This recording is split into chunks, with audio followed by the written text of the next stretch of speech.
Hey, welcome to the Apex Vaulting Podcast. We got a great episode for you. And for all of you that enjoy the podcast, please subscribe to us. You can subscribe on our YouTube channel, Apex Vaulting. Also, there's plenty of tutorial videos on, how to do different drill progressions and such on the YouTube channel. Also, you can subscribe on Apple Podcasts.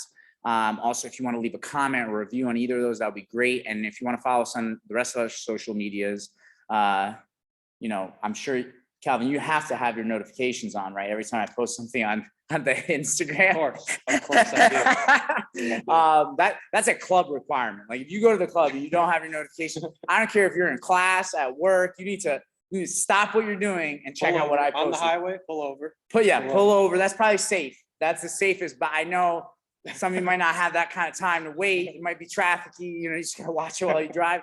But you can follow us on the real Apex Vaulting on Instagram, and it's just Apex Vaulting on Facebook and Twitter. I did have a TikTok for a little while, Calvin. I kind of stopped doing that. I didn't close it. I just realized I didn't close the account. You did the dances on there and everything. No, right? There are no dances. I did do a push-up challenge though. Remember when that push-up challenge was going around during COVID?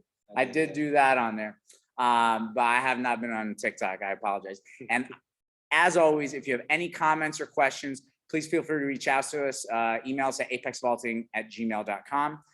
Today's episode 109. We're going to build off of what we did in episode 108. We had Joe Lessie on. He talked about why he started pole vaulting. He pole vaulted in high school. Years later, comes back to it, why he did that, what was inspiration, why he enjoys coming to Apex, why someone might enjoy going to a club. Today, we have Calvin Gould, a little bit different story. I'm pretty sure this is the longest relationship I've ever had in my life, Calvin. Right. Over 10 years. Over 10 years. When was 10 years? December 2011. Yeah. First came in. Yeah. So it's been over 10 years. I coached you from sophomore year of high school through college and now, post collegiate. And, again, and, me and Joe, I joked with Joe when he was on the podcast. I said, you're clearly, if you're pole vaulting as an adult, you're training for the Olympics, and we laughed about it. There's no other reason. There's no other reason. Like if you're not training for the Olympics, what are you doing? So look, I want to say I think pole vault club owners need to take more responsibility of sharing the sport with more people. I think too often a lot of clubs, it's just kind of a high school club, and maybe there's some college kids if they jump high enough, but they're not they're not just working with general population people who want to find that other activity or that other thing that becomes a part of their life, and I think they have to open up to the possibilities and just be willing to learn, beginners, novice people, and, do that kind of stuff. I think we have to open up our clubs and kind of do more. But I guess going to you, maybe Calvin, because you've been, 10 years at the club, you've, high school vaulter, college vaulter, now, post collegiate, but you're not training for the Olympics. Your PR is 15-1, which I know for the metric snobs, it's 460. But what led you down this path? Because I don't know. There was a moment, I think, while you were in college where I was like, I don't know if he's going to finish out his college career pole vaulting. Maybe you want to explain that for the people watching. I would say during college, the way I would measure success was pretty much just PRs. Basically, if I PR'd, I was getting better. Mm-hmm. The difference now is that it's a lot more conceptual. I think of the concepts we're trying to learn, and when I get one or when I start to understand one a little bit, I consider that a PR. Yeah. So during college, I didn't PR for quite a while. There was a long time where I wasn't PRing. And then when I would get frustrated at practice, it would carry over from practice to practice because I'm still not PRing. I still haven't had any success, Yeah, well, so I think you bring up a couple, really, really good points. And it's something I spoke of a while back. I did that one blog article about, how do you program drills into pole vault practice? And one of the tweets I put out that some people, really liked was I was like, look, if all you do is, pop-ups and then go back to a full approach, that's going to get real fast. Yes. And I think same being said, if the only way you measure your success as a pole vaulter is lifetime best, that's not going to be a long career, because I feel like, again, think about a pure beginner, right? I think it was funny this fall, Alec jumped at his first meet, one of the high school kids in the club, first meet ever, jumped 11.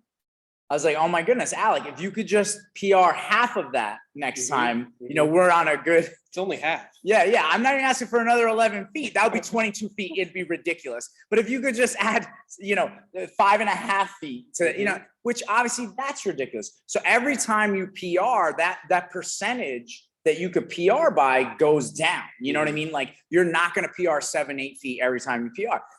Heck, you're going to go through years where if you PR 2-3 inches, it might be a big deal, not a foot, not a half a foot. Because I do think at some point, and you tell me how you feel, but I feel like at some point, even though you realize like you're not a beginner anymore, you're not going to have these huge 2-3 foot PRs, you're like, but I can still get a foot this year. Like and you start to do the math. You're like, I get a foot this year, a foot next year. It's like, I'm on track.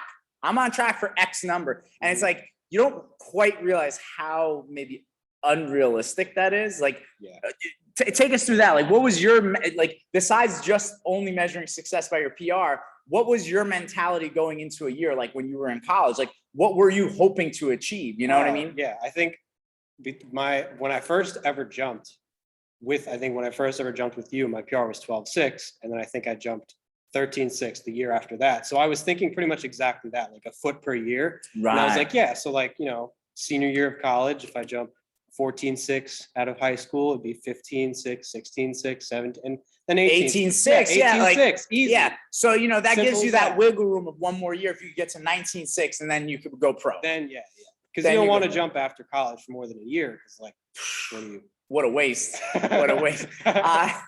Yeah. And again, I think that's, you know, that's kind of the mentality for ultimate failure, I think. Because I'm really big on like, listen, you're going to experience failure. You know, you're going to do a drill, it's going to suck. And it's going to suck. And it's going to suck. And sometimes even like, it's funny, I feel like when we go through summers and falls without a lot of competition, I might be like kind of at the end of fall, I'm like, holy shit, like this group, they're just not getting better. And then we go to like indoors, I'm like, oh my God, everybody's popping off PRs.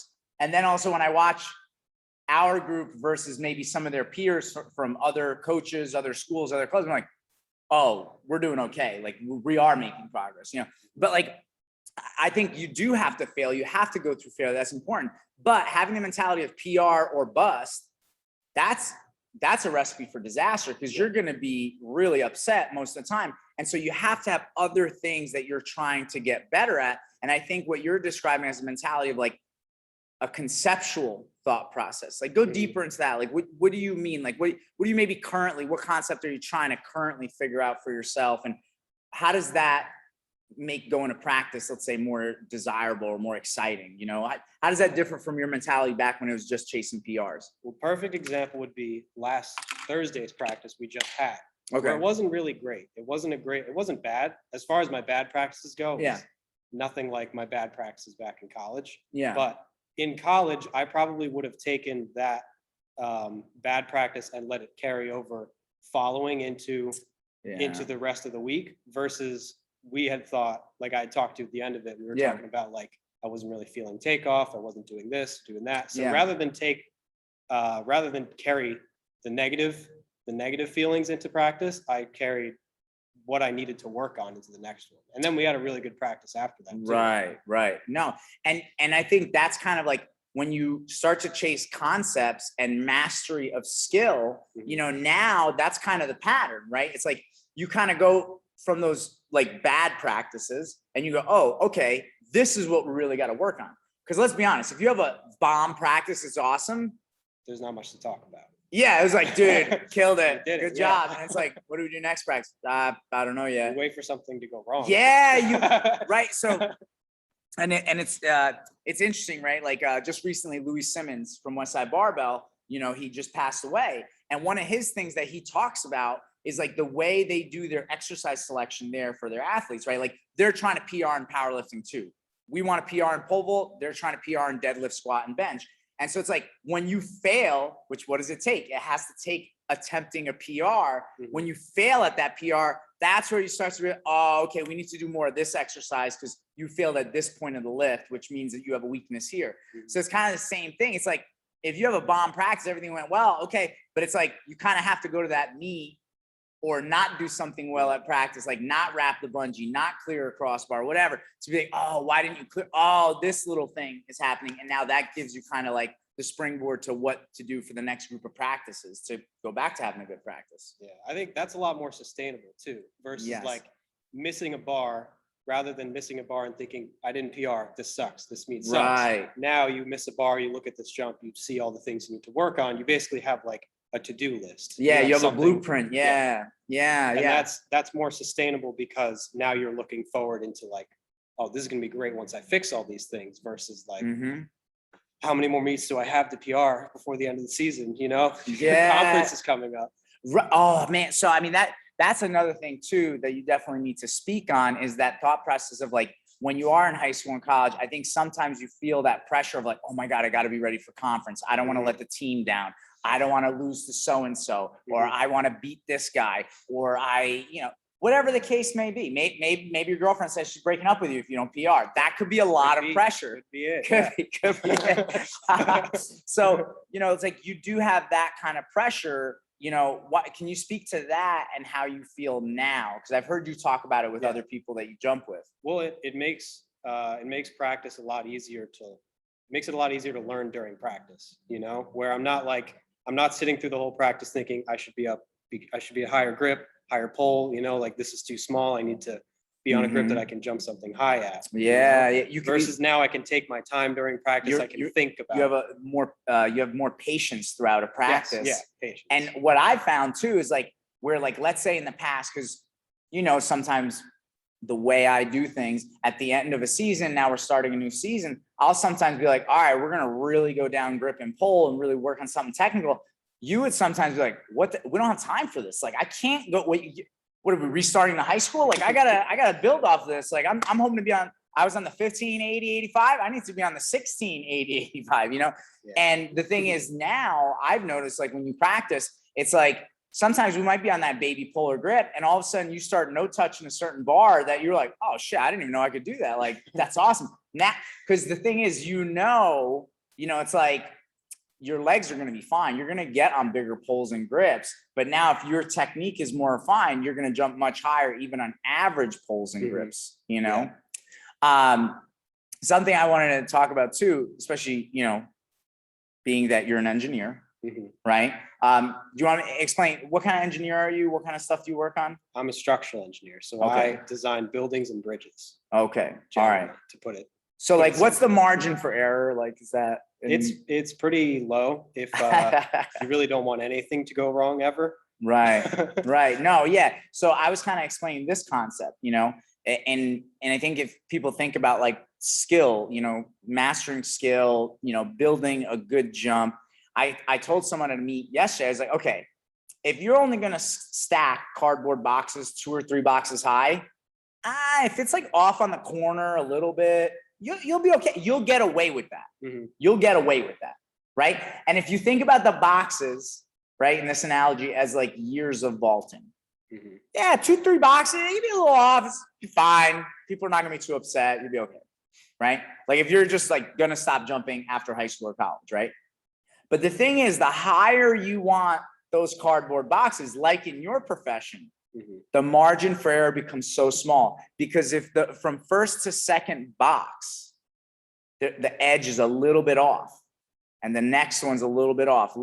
By the time you get 6, 7 boxes in, the whole thing collapses. It's just not going to stand. So you have to be very, very careful and precise how you're going to stack these boxes and the years of training, I do feel like a little bit like I tend to do this. We'll go off on a tangent. We're talking more about just training conceptually, but like, let's go back. You're in college. Could you maybe walk us through like, what were maybe some of the frustrations you were starting to have as a vaulter? Why maybe even you thought about like, screw this, I don't need to do this anymore. And what led you back to like wanting to train again? Like, how did you go through that transformation? I would say I kind of did it to myself a little bit because lifting came a lot easier to me than technique did. Yeah. So eventually it got to a point where I saw my lifting numbers. I saw how fast or strong I was. And I was like, I really shouldn't be jumping what I'm jumping if I can do this. Like, how many people can bench 345 and jump 15? Right. You know, which I'm fine with now because I'm in a much different, I'm in a much more different place. Mhm. But I'd say it was that where I almost felt like an obligation to jump higher because of how much stronger I was. Right. The real change was when I didn't jump for 3 months during COVID, because I had Right. never not jumped for that long. Yeah, that's true. That kind of changed my headspace, because I was thinking like, well, do I really want to go? Because now I'm thinking like I probably got weaker. I probably, Right. I don't remember how to pole vault anymore. Yeah. Like and then, it didn't take very long. Didn't take very long before I was building forts in the woods just to find something to do with and that, like, I was like chopping the trees down myself too. I wasn't. No, I mean, I just found a spot. no, I know what you're saying, and it's like like I had to do something. yeah, like during COVID, I was kept doing the podcast, try to give people something to watch, I guess. But I know even myself, like I was going crazy. I mean, like you know my routine. I'm like coaching all day. I'm running around to meets, and now it's like nothing. Mm-hmm. And so I didn't want to go to the club and lift, because I was just like, you know what? Like, one, it's kind of depressing to be there by yourself. And then two, I was like, well, everybody else is going to have to be stuck doing at-home workouts. So I just started doing at-home bodyweight workouts, which I literally like where I normally some of those too. Yeah. The wall sit one and the squat Yeah. one. Yeah. That was a good one. And the thing is, like, I literally, where I could normally, let's say with weights, do a workout, pretty good workout, an hour and a half, and maybe at the end of the night, add a couple odds and ends in. Now I was like 3 hours straight every day. That's how I kind of started my day. I'd like wake up. I really look forward. I all of a sudden, simple things I was looking forward to. I'm like, man, oatmeal with peanut butter in it. This is a treat. So I have that. And then it was like, all right, boom, go through that 3 hour workout. But yeah, I think anybody who was watching me, I would be like pacing in my backyard doing pull-ups off my deck. Mm-hmm. I'm like, these people must have thought I was like insane. I had a backpack with like books in it, and I was like just doing and I'm like, and then pacing. They're like, this guy gonna kill someone, like, But yeah, I mean, I think during that time there's a lot of thoughts a lot of people had. So okay, so you're building forts. Yeah, I'm building forts in the woods, and then I kind of just think I need to do something. Like I like my job. I would say I like my job. It's satisfying, but it's not, there are a few things I would ever say I'm passionate about, because I know what passionate means. I've seen what passionate people do, and I don't necessarily know if I can use that word, but like pole vault is something that I'm passionate about. That's what I learned, that I'm doing this for me. I'm not doing this because I want to set some record, because I want to win some meet. This whole time turns out I liked pole vault because I liked pole vault, but all these other things were just kind of, all this other noise was getting in the way. Yeah, well, it's necessary, because I needed that meet schedule. I needed sure.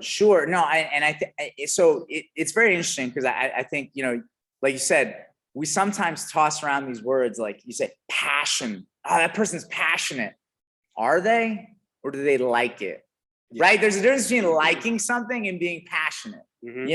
Like I tend to tell people, like today, one of the kids was like, oh, Marco, what's your favorite food or whatever? I'm like, hey, yeah, I like pizza, but that's just it. Like, I like pizza. I can go months without having pizza.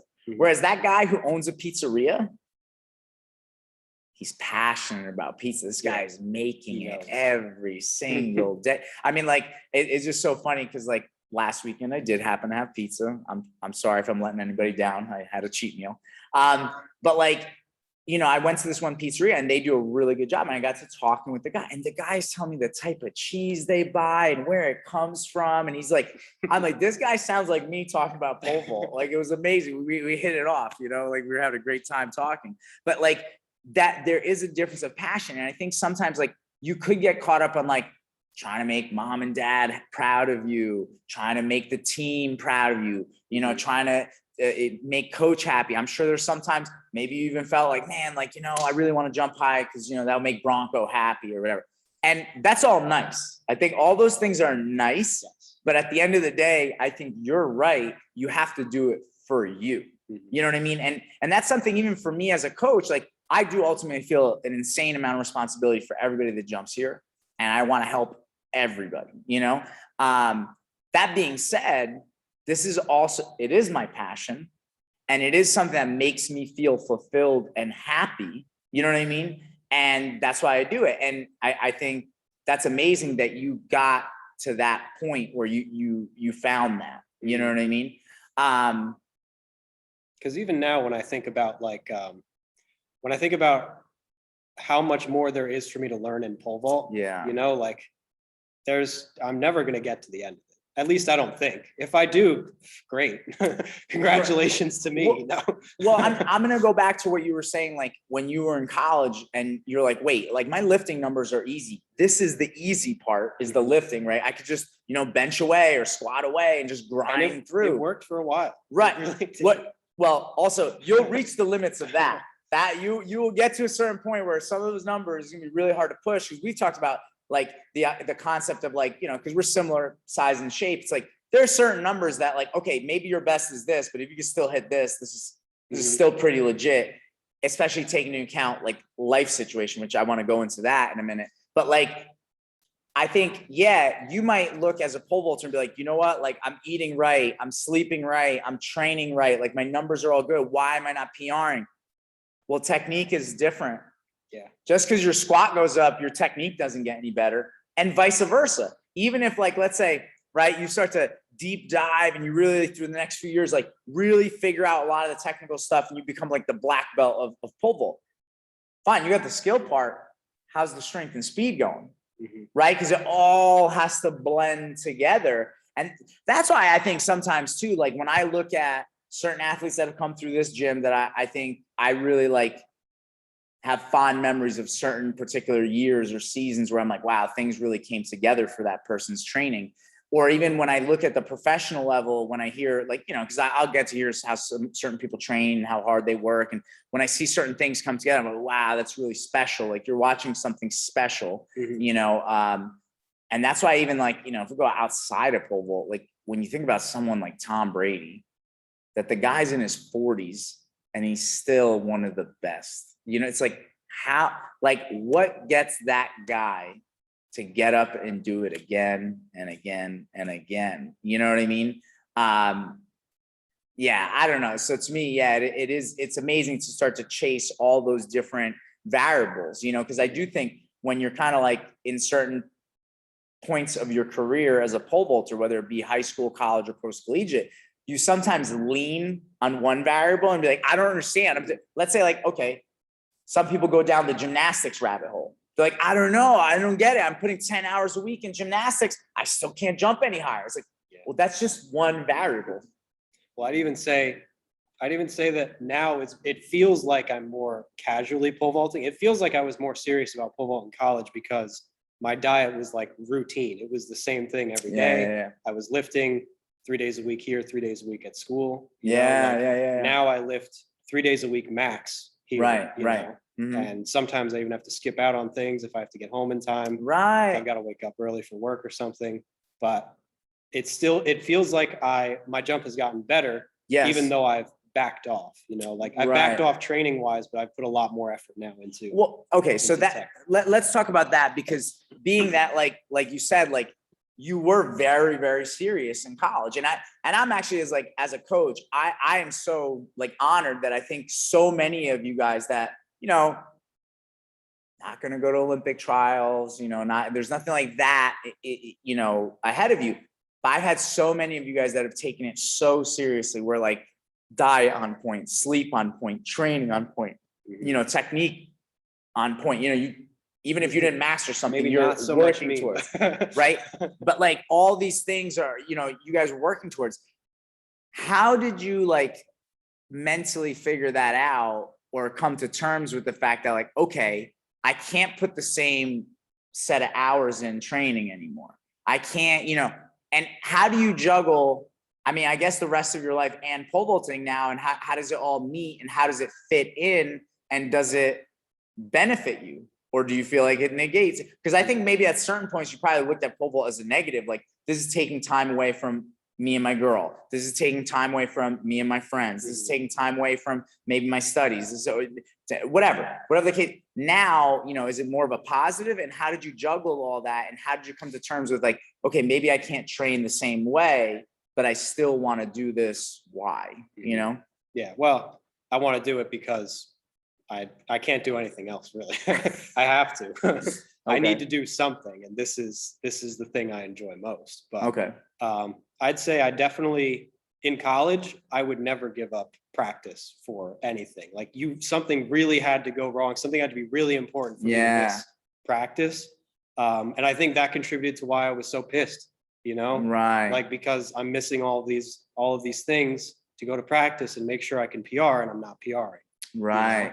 Now, like even that Thursday practice that wasn't too good. Sunday, I had family over, so I didn't come. Right. Tuesday, I was busy with work. I had inspections. I had to get up real early, so I just didn't come to practice. And it's weird. I don't know, for all of you listening out there, for some odd reason, if you call your employer up and you say you have pole vault practice, they don't doesn't really seem care. They don't care. Try and explain to them, like, no, like if I get back from practice this time, I'm only gonna have this much time to sleep and I'll have to get up for and they don't really care. Yeah, this is why I think we need to have more messaging about pole vault so people will be more understanding for pole vault practice. More awareness, and then they'll understand. But yeah, Tuesday I did Sunday, Tuesday I didn't come to practice. Right. But I think moments like that are making it more sustainable for me to pole vault long term, because I'm not giving up as much, Right. And I think it's also realistic. I mean, like there's just certain things, right? It's like, okay, it'd be different. Like, let's say even at a certain point, let's say like this summer or a year from now, 2 years from now, you did kind of ramp it up a little bit and you had this big meet that you wanted to do well. Of course, I think, Gina, your girlfriend and your mom or whoever else, they would be understanding like, oh, okay, Calvin's like really ramping up. It's just now it's not the year round every year. Like this is just the constant, like, it's like, no, like, it's like give and take, you know what I mean? And I think that's very important. I think also like you're explaining, you can have a full-time job and pole vault and have fun with it.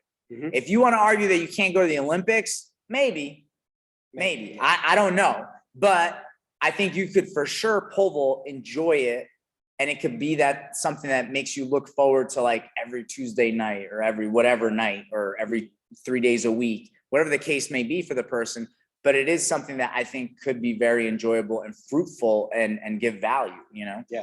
Well, that's the thing is I'd say compared to college, I'm casual now, but it's still not very casual, Right. My commitment to pole vault. It's a few hours a week. We have like a mentorship program at work, and I was explaining to him.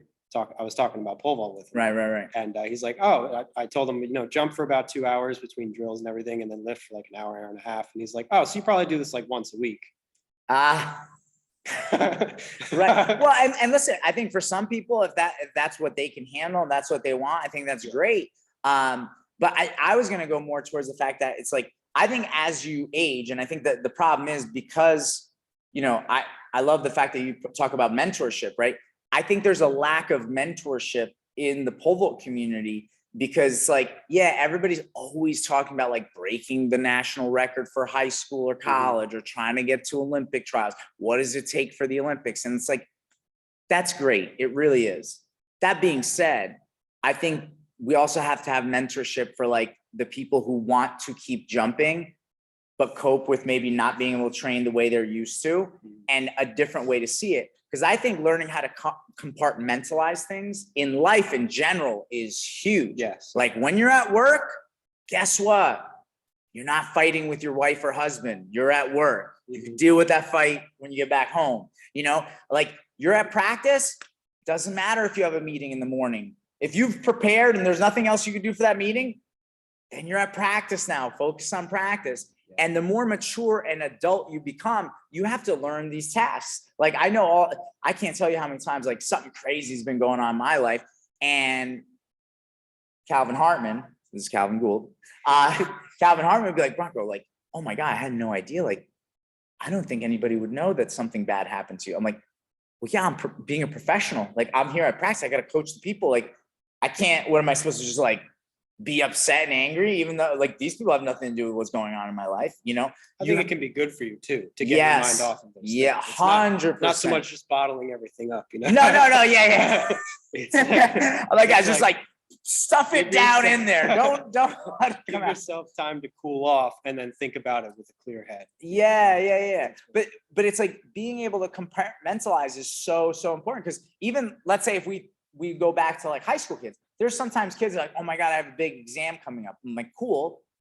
For 2 hours, you're here though. And you didn't bring your books with you. So you might as well get a good 2 hours out and do what you can here. And then you can go back home and just focus on that. And when you're focusing on that, don't think about pole vault. Just think about your exam, you know? And it's like, that's an important life skill where I think if you're really into the vault, and especially like the way you were in high school and college, yeah, you might be in class, but all of a sudden, before you know it, you look at your notes, you doodle a couple stick figures of pole vaulting, you might have wrote down some grips and poles you hope to get on, you know, or wrote out a training plan. You know, there's all kinds of stuff where it's like, okay, listen, you were pole vault 24/7 probably at certain points in your life. Now you have to learn that no, you're pole vault when you're in pole vault practice. When you're at work, you're at work. When you're at home, you're at home. Even for me, there's certain times I set aside because it's like, okay, these are the hours I'm coaching. This is the time I can give myself to social media. This is the amount of time I can get to like back to clients and answer emails and call them back and schedule new people coming into the club. This is my time to eat dinner and not worry about any of that stuff. You know what I mean? Just like me and the food. Just me and the food. Maybe I put on a podcast. I don't know if there's football. Watch Tom Brady, you know, win it. You know but that's it. Like, you know, you do have to learn to compartmentalize. Otherwise, I think that's how people end up burning out. And my thing is, I always talk about like I feel bad because I think there's a lot of people that are passionate about pole vault that did love pole vault. But because it was always like all or nothing, like there was no other avenue for them. Like I either have to be doing this all in or I'm all out. And I'm like, it doesn't have to be that way. It really doesn't. I think hobbies in general, like if you, even if it's just a hobby for you, if it's not necessarily your passion, like it's important to have those things. Yeah. Because you can't how long can you just sit on the couch and stare? Yeah, well, right. Yeah, I mean, I don't know how much do TV something, you're gonna you watch. Well, so so last night I had dinner with Kurt Dunn and his wife Kate, and you know, Kurt, you know, he introduced me a little bit into bow hunting. You know, like so he bought me a bow and I've shot with him. And granted, I have not shot a lot, but it's funny. Like you bring up hobbies, like, and I don't know, maybe also me and you are wired a little bit different. You know, I know Kurt is, and it's like the thing is. Okay, I'm not maybe gonna go bow hunting anytime soon. I'm not gonna go to a competition. But the thing is, when I'm with Kurt and we're actually shooting the bow, I'm giving 110% effort with shooting that bow. I really want to learn this to the best of my ability. That's fun. That's fun for me. There's a good off-topic story. Yeah. Gina hates that. Gina hates that because I'm not necessarily competitive. I'm just when I'm learning something, I'm very invested in it. Yeah. But it seems competitive. Yeah. And she is pretty competitive sometimes. Yeah. But yeah, I can absolutely relate. Like no matter how trivial, like even if I'm never going to use it again, like if I'm learning it, I'm learning it. I want to know what's happening. Right. To me, to me, that always makes it more enjoyable, whatever the activity is, whatever the thing is. I mean, you know, I mean, I'm even like that about movies, you know, like I'll talk about certain scenes and just break it down and be like, oh, look at how much this means and what they're saying here. And it's like other people just glaze over that. And that's fine. Listen, it's fine. That's fine for whoever wants to do it like that. I just can't. And so I'm just saying, I think there are plenty of people out there who, you know, are passionate about pole vault, do love pole vault, but maybe they don't think it's possible to jump after college. Maybe they don't think it's possible to jump if they can't go all in, let's say. What would your advice be to someone like that, right? Like let's say even you could like go in a time machine, talk to yourself, maybe like junior year of college. What would be some maybe advice you would give for in the moment? But like, what would you, like I said, what would you tell someone who's like maybe graduating college this year and they don't know what to do? Should I keep vaulting? Should I not? But I'm telling you, we already know they are passionate. They do love it. You know, what would be your advice to that person? I don't know, because I feel like, and credit to you, I feel like you made a very welcoming place for me to jump after college. You know, like I didn't feel weird. I didn't feel weird jumping here after college. I just sent you a text. And I mean, when I kept having you come in with the grammar school kids, that was a little bit awkward. You know, because the bungees were really low. No, Then we all colored during that practice. I think. Yeah, there was chocolate milk and nap time. Yeah. Yeah. That was a little uncomfortable, but you only Yeah. did that once, so that's okay.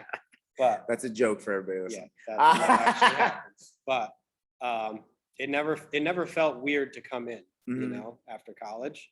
I'd say during college though, it did feel for some reason like I needed to jump well before I graduated. I guess mostly because that's when all the records count, like that kind Right, of right, thing. like school records and such. So Yeah. as far as the advice I would have given myself when I was a junior or something like that, I would have said like those records don't really matter that much. Like Right. you don't know it yet, but the reason you're doing this is for you.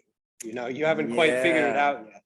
Yeah. But just those records aren't going to matter. You're still going to like this even once those records are gone. Yeah. No, I mean, I think that's really, really important because I know even for me as a coach, I mean, when I first started coaching, which again, it's like when you first start pole vaulting, it's like every year our like club record or the high school I was coaching at, the records just kept going up, and you could never fully feed that beast. Oh no. That beast is always going to be hungry, right? No matter how high it is, no matter what. I mean, I remember the first time, I coached a national champ when Craig Van Leeuwen, he jumped 17.5 and he won on attempts in Division III. And you would think I would have been like, hell yeah, like that was awesome. And I'm literally laying in my hotel bed, staring at the ceiling. And I'm like, why didn't we get the next bar? Like that's the only thing I think of. And I was like, and there was a moment that hit me. I'm like, all these other coaches and athletes at this meet are freaking celebrating. Some of them didn't even win and they're celebrating. And here I am, I coached the national champ and I'm laying in my bed and I'm like, well, the problem is you watched him attempt it too, Right. You always get to attempt the next bar. Yeah, you're right. You're right. So you see it, you're like, could be yeah, there. We didn't do this. We need to do that. And so it was, you'll never feed that beast. And I got to a certain point where also it's like, okay, some people were graduating, some people were getting older, that, they were aging, like they kind of, before we had a lot of adults jumping here, they kind of were just the people that were going to stop jumping after college. And I was like, almost, what's the point? Like, why am I coaching? You know what I mean? And I had to get back to that place of like, no, I mean, the reason I do this is because I'm coaching my athlete, whoever my athlete happens to be. Like I'm sure you've heard me say it over the years. I probably don't say it enough now, but I always tell people, I'm like, you know who's the most important person in my world? The person that's up now. That person, really important. They take a jump and then I break it down. And now the next person is the most important person in my world. And it's like, that's just, it's like this running queue of people, and I feel like that's where I go, okay, now I get it. It's like you said, it's not about the records. It's not about the heights. It's, and listen, I'm competitive. I like to win, but it's not even about the wins. There's so much more wrapped up in what we do here, and what coaches are supposed to be doing than just like, hey, up a grip, back a half. Oh, we won the meet. Like there's more to it than that. I think even, I don't know how you feel, but it's so crazy. I mean, some of my fondest memories of coaching you over the years are probably the bad meets. Yeah. Because I think we learned so much from those bad days, and I think more of a bond was developed in those bad days where it's like, I mean, both of us knew at the end of the day, it's like, hey, we're both on the same side. Like we're trying to help both each other out.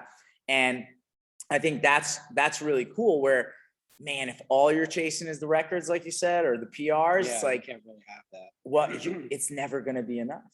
You're never going to jump a bar and be like, I'm good. If so, you probably, I'm going to argue this, like you're talking about passion, probably not that passionate about this. Mm-hmm. You probably were doing this for some silly reason. And it's kind of like, and me and you have talked about this. Like, I do think there's a certain, maybe I'm wrong, Calvin, you tell me. But I do think there's a certain kind of negative way that people run stuff in pole vault where, let's say they really sell their pole vaulting club as this is how you can get a scholarship for college. And they keep selling the scholarship. And it's interesting. I mean, I feel like I can count so many people. I can remember so many people that did really well in high school, got that scholarship or got into the school they wanted to go to, and that kid never jumped anything. Some of them didn't even finish all 4 years of college pole vaulting. And it's like, well, that's all that person didn't care about pole vault. It was a means to an end. Mhm. Like they just did it because they felt like this was the easiest entry point for their college of choice or scholarship. And once they got that, they were done. This was not enjoyable. Yeah. Well, that's also, I remember that's the question I would get all the time. When I Yeah. told people I was jumping in college, that tended to be the first question is like, oh, are you on scholarship? Are you walking on? Yeah, because why would anybody want to Yeah, work why- out if they're not on a scholarship? Why would you do it if you didn't have a scholarship? That was kind of, it's similar to the, why are you jumping after college? If you're not going Yeah. to the Olympics. Right, you know? right. So Yeah. I don't know if it necessarily is the way it's being sold. That might just be for some reason the way it's perceived, you know? Well, I don't know where the blame falls, but So- it's there. It's definitely so there. I would say a couple things, right? I think let's go the innocent route first. Innocent route. Yeah. I think, listen, what parent doesn't want to think that their kid is good enough to get a scholarship? Nobody walks in going, hey, listen, my kid, terrible athlete, not good. I hope you can get him on the pit. You know, like what parent would say that? Maybe my dad, but that's about it, right? I don't know too many other people. But no, I think one, the parents, obviously want to see their kid be successful. And then from an innocent standpoint on the coach's regard, I think a lot of coaches don't want to say no to people, right? Like if somebody comes in like, oh, dude, you think my kid could get a scholarship? Oh yeah, that's rough. Right? Like they don't want to be like, listen, like, Even whether it's true or not, if the kid doesn't seem likely, that's a rough conversation to have. It's like, right. I don't know, he's like 5'1". Right. And I think a lot of coaches will tend to maybe in that situation because they don't want to say no. They might be like, well, if he works hard or if she works hard, And yeah. that's And not a lie. That's true. If you work hard enough, maybe. some people are more maybe than others. Yeah, there are some big maybes. And listen, for any of you coaches that are listening out there that are like kind of confused as to what to say in that moment, this is my blanket statement. I tell people all the time, like, listen, I've had certain people come into this gym who I think are wonderful athletes. They are amazing. And I think they are a slam dunk to jump super high. That being said, they have to enjoy it, want to work hard and train. I go, if the only reason your kid wants to do this is because they think they're getting a scholarship, it's going to be rough. It's probably not going to happen no matter how talented they are. So the passion has to be there first, then everything else will flow. Because on the reverse side, like kind of you're alluding to, I mean, we've had plenty of people in this club where like you would have never thought this kid would have jumped in college at a decent level at any division 1, 2, or 3. And lo and behold, they're jumping pretty well and they're doing a good job and they held their own in a lot of scenarios. So We're talking about Rob. well, y'all, I mean, Rob is good. I mean, I just had Robert Plum on the podcast not too long ago. I mean, when he first came to the club, if you would have told me he would have jumped 13, I would have been shocked. You know what I mean? And now he's at 14.3. You know what I mean? And listen, like, yeah, I've had conversations with him about jumping 15. Like, it's possible. Yeah. It's possible. So, I think that's the thing. If you're a coach, I think you have to have that honest conversation. Like, listen, like, there's a lot of things that have to fall into place for a scholarship or college. I can't guarantee anything because, first of all, as the coach, you're meeting this parent for the first time. You're meeting this athlete for the first time. There's very little about them other than their size. You know what I mean? Yeah, that's You know what I their mean? height, and that's about it. And that's why I think that's really easy, just right off the get, be like, hey, because then you won't have that pressure, right, of a parent be like, hey, you said he or she can get a scholarship. Like, you gotta go. What's going on? The other thing, though, that I would add, Calvin, is like, I do think on social media, it's like when we constantly posting signing day. First of all, signing day used to be for everybody that's watching. I want to clear this up. Signing day used to literally be for football and men's basketball. And it would be for like the best kid in the country. You would only hear about like the number 1 quarterback in the country chooses Miami. Oh, it's like big deal. Be on ESPN. Now it's like every kid of every sport that's even a walk-on is doing a signing day. And so talk about pressure again. There's a lot of pressure. Like, you got to do this. You got to do this. You got to do this. And then they're all doing these signing days. And then what I think is a little bit weird is like how many, pole vaulting clubs, they'll be like, they're ready to shoot out. Hey, so-and-so is going to UCLA. Meanwhile, as the coach, the pole vault club coach, it's like, they're not quite jumping high enough for UCLA. They're going to be a walk-on. They may never get to compete. They might not make it all 4 years, but right. It's like, it's kind of weird. But now you coached a kid that got into and jumps at UCLA or jumps at UCLA, jumped in the building. So this is why it's like, it's a weird thing. And that's why I say, like, I think some people are kind of selling it that way. And I don't know, it's so rare over the years. I don't even, maybe like a long time ago, like maybe when Marley went to Harvard, I might've posted that Marley got into Harvard, but that was academic. That was all Marley. Well, I mean, the pole vault did help. The pole vault did help. I mean, she was the school record holder when she was there. Oh. Yeah. I mean, it was Ivy Leagues. It's early. I mean, for everybody listening, Marley jumped 12-11. She's very smart. At Harvard. She is very smart. As far as I knew, she got in. Yeah, but like, I mean, she jumped 12-11. At the time she was school record holder. But like, what I'm saying is like, it's just, I don't post that kind of stuff. I post what people are doing at the club, training wise, if they PR to meet, if, like even just technical stuff, even just deadlifting, pull-ups, all that kind of stuff. I'm promoting what we do. You know what I mean? Anything that happens after this, you know what I mean? Like, I mean, could you imagine if I started posting like, hey, here's Calvin Gould. Girls didn't talk to him before he came to pole vault. Now look at him, he's dating someone. Now look at him, he jumps really high, still don't talk to him.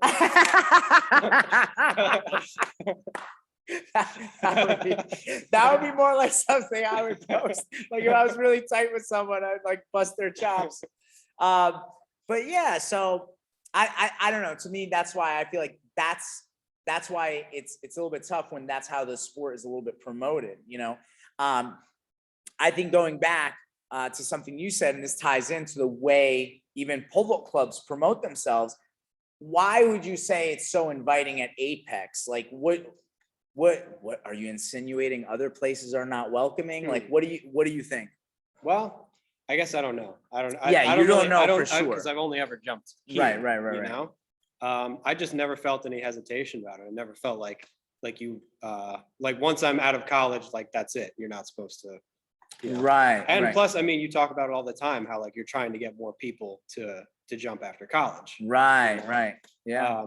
You made it clear. You made it clear that I was welcome to jump after college. Yeah. And I think for any coaches that are listening, besides the athletes on like whether I should jump or not, for any coaches that are listening, first of all, okay, if you run a pole vaulting club and you are charging money, right? It's a business. More clients are good. I don't know how to explain that. More clients are good. It's weird. My bakery doesn't turn me away because I'm a casual buyer of baked goods. Say, this guy only comes in once a month. No. We can't waste our bread on you. The guys eating competition. That's it. Just Joey Chestnut, that hot dog guy, right? So only him, right? But so it's like, I think that's the thing. It's like having more customers is a good thing. And then also, I mean, I think the thing that I enjoy about having older clientele, like adults, people out of college, and even like, Bill just got beat. This guy, Nick, started coming in. He's 63. So Bill, if you listen to this, you're not the oldest guy in the club anymore. I don't know if he's happy about that or not happy, but either way. But the thing is, it's like, even someone like Bill, comes in, or Nick, it's like, I love that. And because it's people that have been involved in the sport, you guys are great to talk to some of those high school, even middle school or college kids who are either struggling with a certain drill progression, or maybe struggling with what college do I go to? Should I jump in college? Like all this, that's awesome. Whereas like if all you coach is high school athletes, that's it. First of all, it's like the blind leading the blind, right? It's like if we're both in high school together, I'm like, dude, where should I go to college? What do you know? You're a high school kid like me. Like, you don't know. You know what I mean? Like, it's nonsensical. So this is a great opportunity where, someone like you could share your wealth of knowledge. And I think it only helps. Like I look at even sometimes situations like Alexis, who jumped 11. She's trained with you a lot. You guys have lifted together. And I think it's been great for her to look up to you and kind of learn from you. Like, okay, if I just stick to the plan, if I just keep chipping away and I'm patient, something good will happen. Something good will happen. And she sees that you're having a great time too. Like, I think that's the important thing too, is like, are people enjoying practice at your club? Well, I'd know? say I never even noticed when you were saying how like there, you know, some kid asks you like, what college should I go to? Or, you know, Yeah, I never even thought anything of that. I just, you know, make conversation when I'm online. Right. Right. That absolutely is something that maybe I am helping. No, maybe I'm helping. 100%.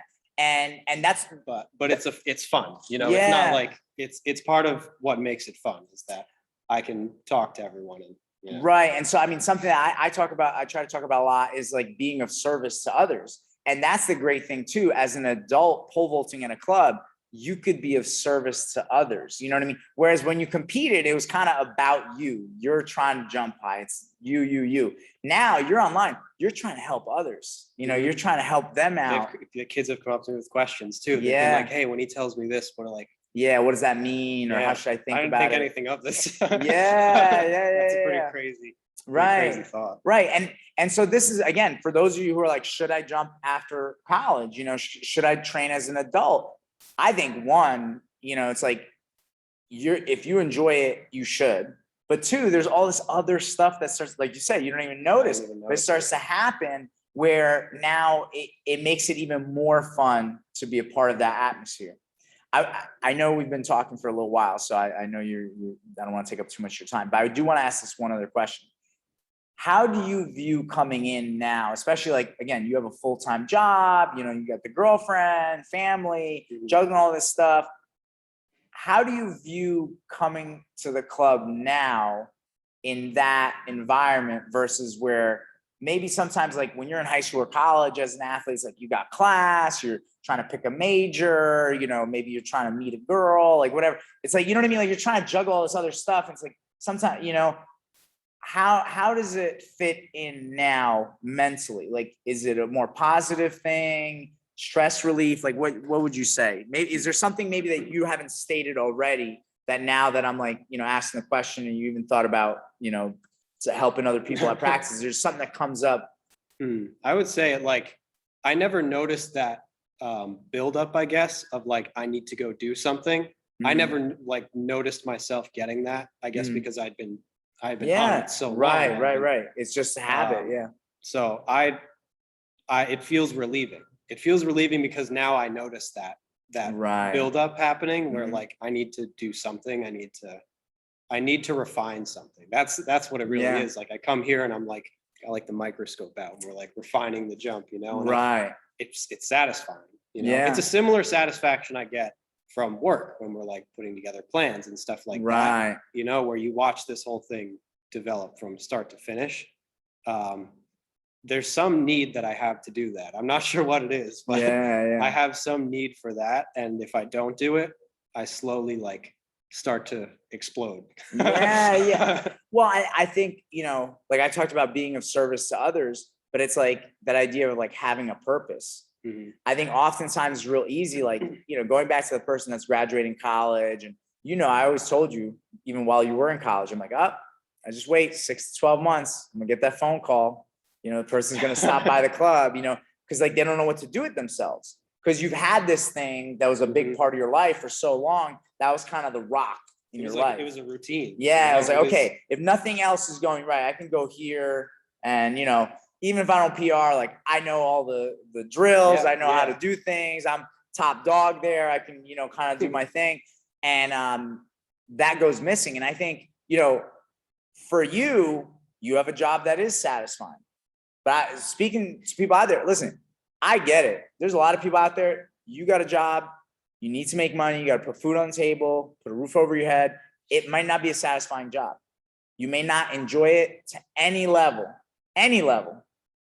You need something else in your life. And if you are a former pole vaulter, there is no reason why you shouldn't be trying to jump again. I think for me, it's like, that's simple. You know, it's like some people, you know, they go bowling on Tuesday nights. Some people go play in a volleyball league. Some people, you know, I mean, like, what's the alternative? I guess you could just, you know, go to Monday night wings night, have a pitcher of beer and eat buffalo wings. I just don't know how long that's sustainable till now you've completely, wrecked your body, right? But it's like, if you do something physically active like pole vaulting, even if you're not in the greatest shape when you start, restart, let's say someone who took 5-10 years off, you will get into shape. You'll get into shape. And this, for most people, I think they hate working out. I know like for me and you, it's been something that's now our routine. This is a must. You have to do this. It's not even a thought process, right? But I think for most people, they don't enjoy working out. So if you start vaulting and now all of a sudden say, oh, you want to wrap the higher bungee, or, oh, you want to get on a bigger pole? Like, dude, I got to do some push-ups, maybe a pull-up, maybe you got to squat a little bit. Now it's like, that's the carrot that pulls you to like take care of your body. And when you can see a connection between those things, like I know when I started doing weighted pull-ups for the first time, and then I could do pullovers and stuff. Yeah. And my jump. Right. If you can track that, if you can see that connection, then you're pretty much hooked on. That's the way it was for me, at least. I was hooked on lifting once I saw like, oh, just go do this, get stronger, and now your jump's a lot easier. So, and you know what's funny, and I guess like we should probably finish up on this point. But for me, kind of going back to like mentality, like what did you chase, right? And you said like you were in that mind frame of like, I'm chasing PRs, and now you're like, no, like I'm trying to master skill, right? I want to solve the puzzle. Yes. For me, at a certain point, coaching pole vault is like, I want to coach records, I want to coach championships, but now my mindset has shifted to, no, I want to help people discover what they don't even know is inside of them. Like my favorite thing, like I just posted a recent video of like Eleanor. Eleanor, she's practiced on Tuesday and Thursday nights. Eleanor, when she first came in the summer, she's like probably like 5'4", I don't know, something like that, but couldn't do a pull-up. I think she still struggles with pull-ups, but she's getting better. But she could like barely swing into the pit. Couldn't turn, no swing to the belly. She couldn't do a flyaway, right? But man, like, and I'll be honest, I almost like to a certain level, I'm like, man, like, how do I help this girl more? Like, I gotta, like, I feel bad that she can't jump higher. But she was great, never complained, never missed a practice, would just keep jumping. And then she would stay at least an hour and do her upper body workouts very diligently, do TRX rows. Then we added dumbbell rows. Then we added like band assisted pull-ups. And lo and behold, like she wrapped 9 feet from a 2. I happen to post a 3 left where she wrapped 9. And not that she's going to jump 9 tomorrow. But man, she's already jumped, I think, 7 or 7.6. She's probably going to jump 8.86 soon. And this is a girl that like couldn't do a pull-up at first, and to see the confidence in her now, you know what I'm saying? Like you get to see that shift in a person. And there's plenty of athletes that have come in the last few months where it's like, I think when they first came in, maybe didn't have the prerequisite strength and speed to do some of the skills, but they've been working on it. And when you see them start to chip away and put things together and start to clear bars, to me, that's amazing. And the tools that they now have that they could use for the rest of their life and apply it, that to me, that makes coaching even more fun. You know what I mean? And I think with you, being that I've coached now over 10 years, I think that's what's made it fun for me coaching you, because regardless of how high you jump, I think at this point, it's a thing that we do together, but we're kind of like not just working on pole vault, but working on life and how to get through this life at a way that we can help others and a happier way for ourselves so we can be more at peace, and I think that's the beautiful thing about it. It goes past just the PRs, Definitely. Yeah. Was there anything else that you wanted to add? No, I think we're all right. All right. Well, thank you very much. Thank you for everybody who listened. Again, follow us, subscribe on Apex Vaulting on YouTube or Apple Podcasts, the Apex Vaulting Podcast.